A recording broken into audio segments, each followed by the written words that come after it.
اس کی سیاسی سمجھ بوجھ کو دیکھو، اس نے اس وقت فتویٰ دیا کہ یہودیوں کو زمین بیچنا جائز نہیں ہے، تو اس وقت بھی ٹولے اٹھے،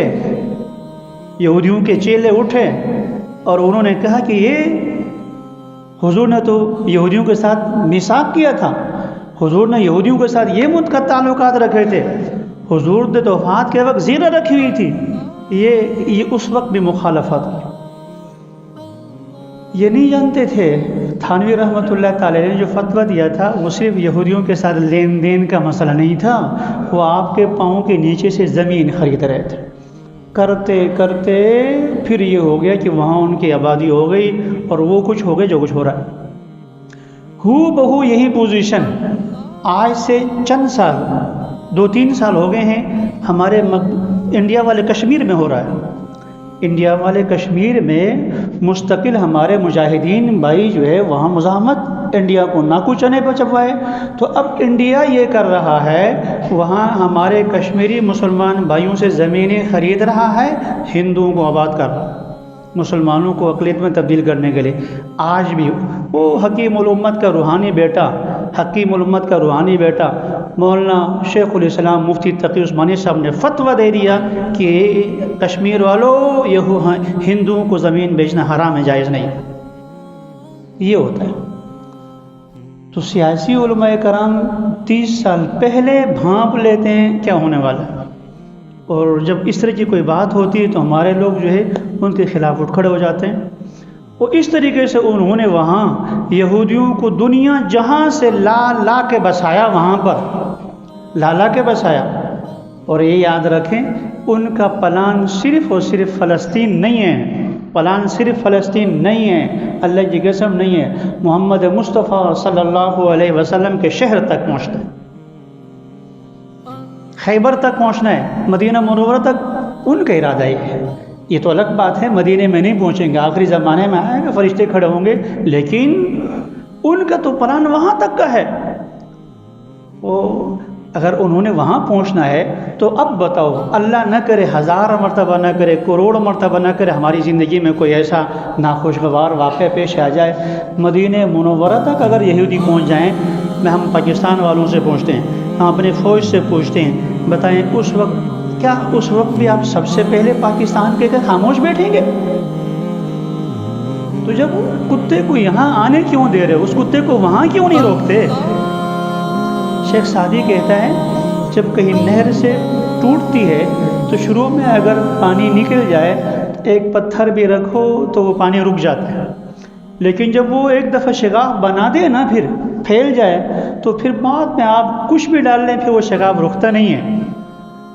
فلسطین میں اگر انہوں نے اپنی حکومت قائم کر دی اور ان کے پلان کے مطابق، اور پھر وہ گریٹر اسرائیل کے نام سے آگے چلتے چلے گئے، کہیں میں تو آ کر آپ نے کچھ نہ کچھ تو کرنا ہے، کہیں تو۔ لوگ اعتراض کرتے ہیں فوج نے بدنے 60% فنڈ کھایا، 80% کھایا، 80% نہیں، حافظ صاحب اللہ کی قسم 100% لے لو، لیکن ہمیں فلسطین لا کے دے دو، 100% فنڈ لے لو، ہم اپنا مزید کچھ بھی ہے وہ بھی آپ کو دے دیں گے، لیکن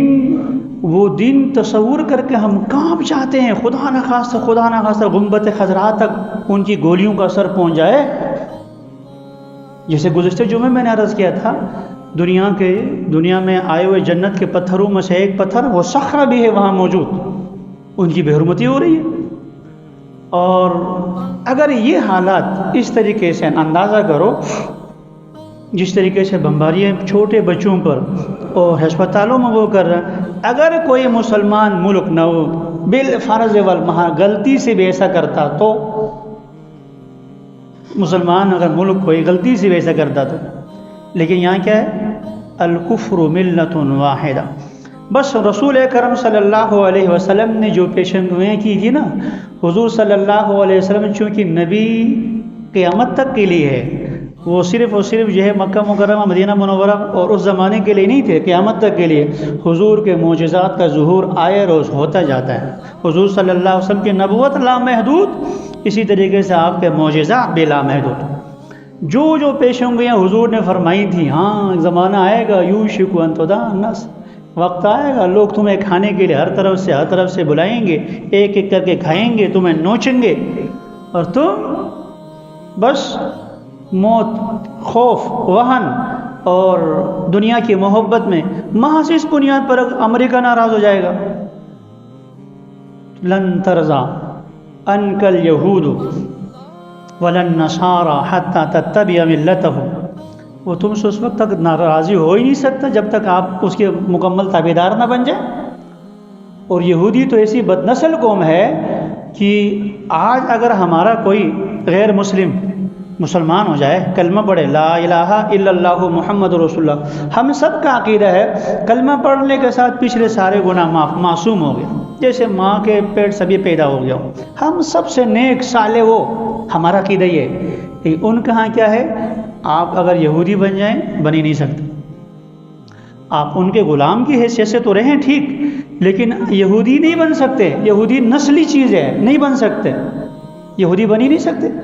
آپ یہودی مذہب اختیار کریں تو ٹھیک ہے، آپ ان کے تابع بن کر رہیں، لیکن آپ کو وہ حقوق نہیں ملیں گے جو یہودیوں کو ملتے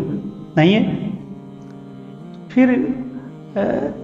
آخر کیا ہے، مسلمان کیوں خوف میں مبتلا ہیں کہ آج اگر آپ پگڑی اتار دیں، داڑھی چھوٹی کر دیں، پینٹ شرٹ پہن لیں، ٹائی پہن لیں، سود کھا لیں، اس طریقے سے ان کے اور جتنی گندگیاں آپ کرتے چلے جائیں تو کیا اس طریقے سے بچ جائیں گے؟ نہیں، ایک وقت آنا ہے، محمد مصطفیٰ کا فرمان ہے صلی اللہ علیہ وسلم، بالکل درمیان میں خط کھینچنی ہے، یہ ادھر ہو جائیں گے اور یہ ادھر ہو جائیں گے۔ آئے گا دجال، اور دجال کے مقابلے میں وہی ہوں گے جو محمد مصطفیٰ صلی اللہ علیہ وسلم کی ان تعلیمات پر عمل کرنے والے ہوں۔ آخری بات ہے،